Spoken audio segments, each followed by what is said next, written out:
La lutte contre le paludisme va être intensifiée dans les pays africains dans les tout prochains jours. Et pour cause, la Fondation Bill et Melinda Gates est en réunion à Cotonou depuis ce mardi avec les acteurs du niveau régional africain dans le processus de lutte contre le phénomène. Cette rencontre de Cotonou vise principalement à inviter nos partenaires de l'expansion géographique, donc les autres pays avec lesquels nous ne travaillons pas encore. Donc, ils sont 19 pays que nous avons invités. Donc, de l'Afrique de l'Ouest, de l'Afrique centrale, de l'Afrique de l'Est.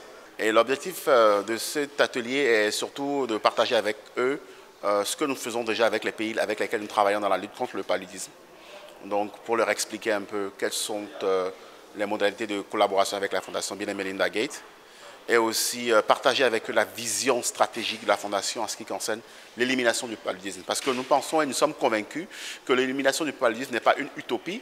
C'est possible, c'est faisable, si ensemble nous travaillons et si nous travaillons de façon différente en utilisant les données pour la prise de décision. Cette réunion de Cotonou va certainement booster les efforts déployés pour la lutte contre le phénomène dans les pays africains. La lutte contre le paludisme est l'une des luttes majeures en matière de santé publique. Il n'est pas inutile de nous rappeler qu'un enfant meurt du paludisme presque toutes les 2 minutes en Afrique et l'Afrique continue de payer le plus lourd tribut malgré les efforts déployés dans la lutte contre ce problème de développement. Au Bénin, le paludisme constitue la première cause de consultation et d'hospitalisation avec 43,5% dans la population générale et 49,4% chez les enfants de moins de 5 ans. Dans cet environnement, aux ressources limitées, il est donc nécessaire de renforcer la lutte contre cette maladie en investissant dans de nouvelles approches et innovations porteuses.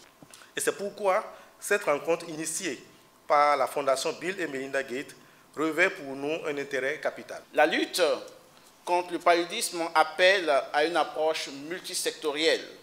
Et c'est pourquoi il me plaît ici de saluer l'approche de la Fondation Bill et Melinda Gates qui vise à mettre tous les acteurs ensemble pour pouvoir lutter efficacement. Et pour rester loin du mal du siècle, l'OMS ne baisse pas la garde. Aucun outil ne permettra à lui seul de résoudre les problèmes y afférents. Pour ce faire, l'OMS recommande et encourage à tous les États membres ce qui suit.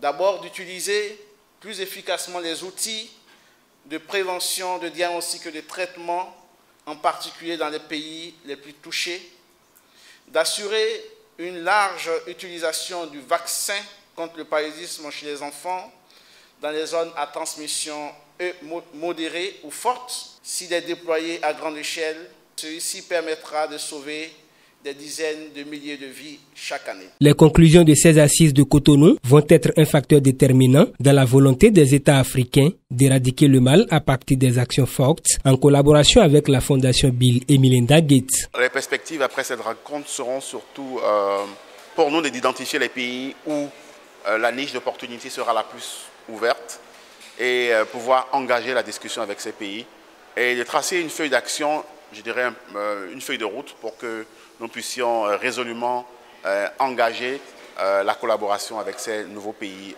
de la couverture géographique. Cette réunion de Cotonou a réuni tous les acteurs du niveau régional africain dans le processus de lutte contre le paludisme. Elle connaîtra son épilogue le vendredi 15 décembre 2023.